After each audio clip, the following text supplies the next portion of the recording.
tetra! Boa noite a você.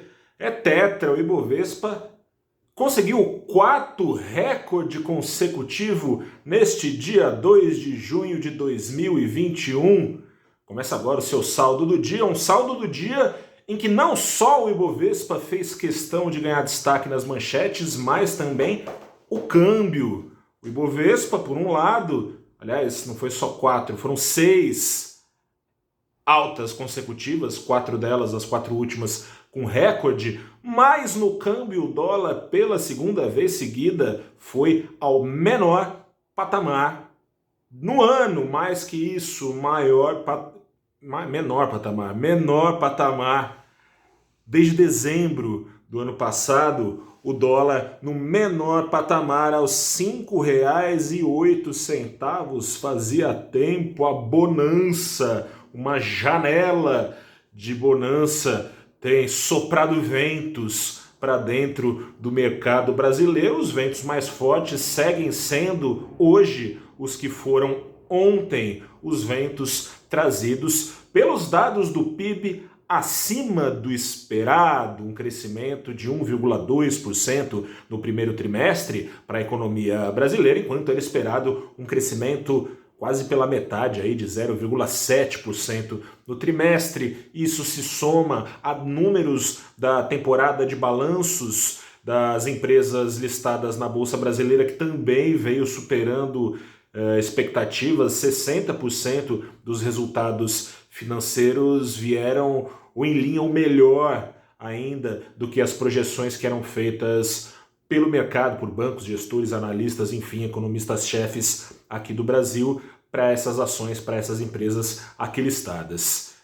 Lá fora também está ajudando, né? Parece aí que aquele temor que vinha sendo trazido pela inflação nos Estados Unidos, dos juros lá fora subirem, roubando de novo então a renda fixa, a atratividade das bolsas, o que tenderia a penalizar sobretudo os mercados mais arriscados e os ativos mais arriscados, e o Brasil no meio deles é destaque.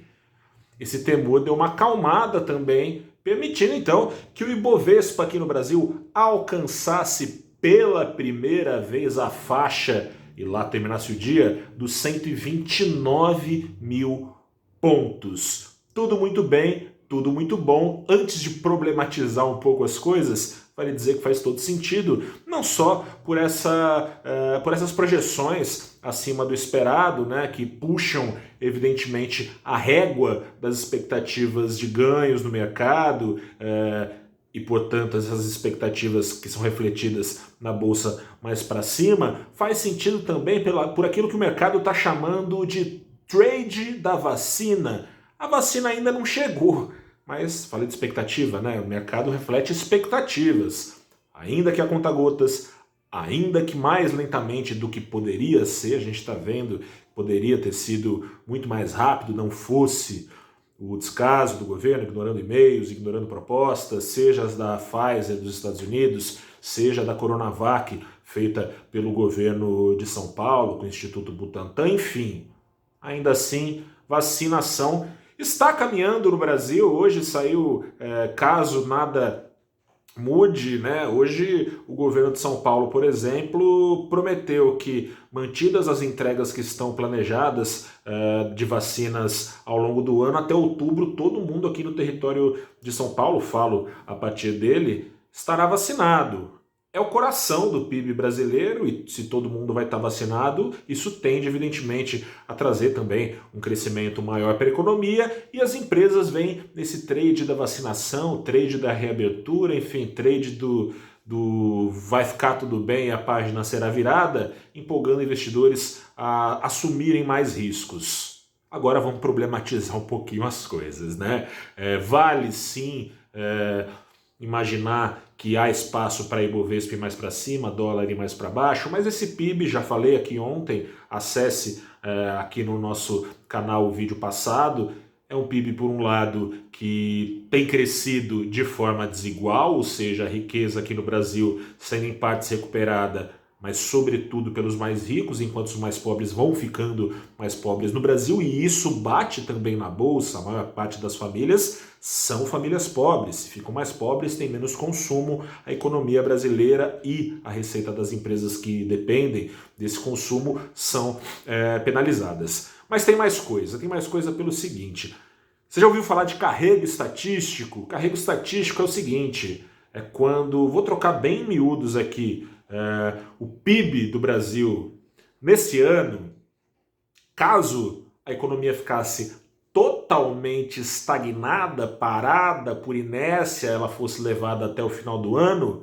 já teria um crescimento em relação ao ano passado, ali na casa dos 3,5%. Por quê? Porque veio ali no embalo do último trimestre positivo, com o carrego estatístico desse último trimestre. Para o decorrer do ano, somou-se a esse carrego estatístico este primeiro trimestre com um embalo importante que subiu, elevou a régua, então, e é por isso que as projeções do mercado têm subido para um crescimento na casa de 5%. É muito pouco, embora o número impressione, porque, repetindo, se não fizer nada, a economia brasileira daqui ao final do ano vai conquistar por volta desses 5%, ou seja, não é um crescimento ultra, mega, power expressivo, muito embora sim seja um pouco mais expressivo do que aquele que vinha sendo calculado, projetado pelo mercado, e por isso, como disse, justifica essa animação que tem se visto no Brasil. A sensação de risco está dando uma maneirada. Outro ponto, e aí aproveite enquanto é tempo, é que a conjuntura, essas coisas todas que eu estou te falando de momento, de fato justificam um apetite maior por risco. Estruturalmente, no entanto, o Brasil continua sendo o Brasil.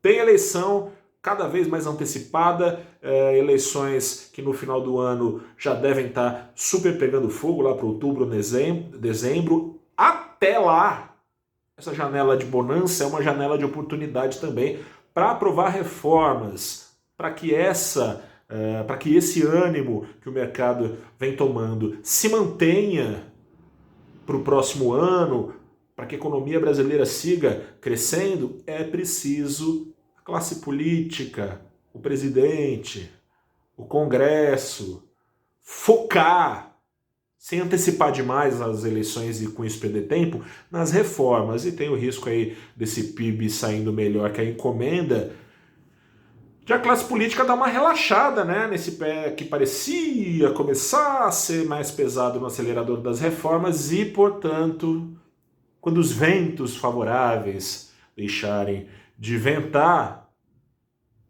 pode se confirmar como só um voo de galinha esse crescimento aí que parece super expressivo, né, de 5% do PIB brasileiro neste ano, que vem de uma base muito ruim, um carrego estatístico, portanto, também, que o favorece. Para o próximo ano, as expectativas são de um crescimento de 2%.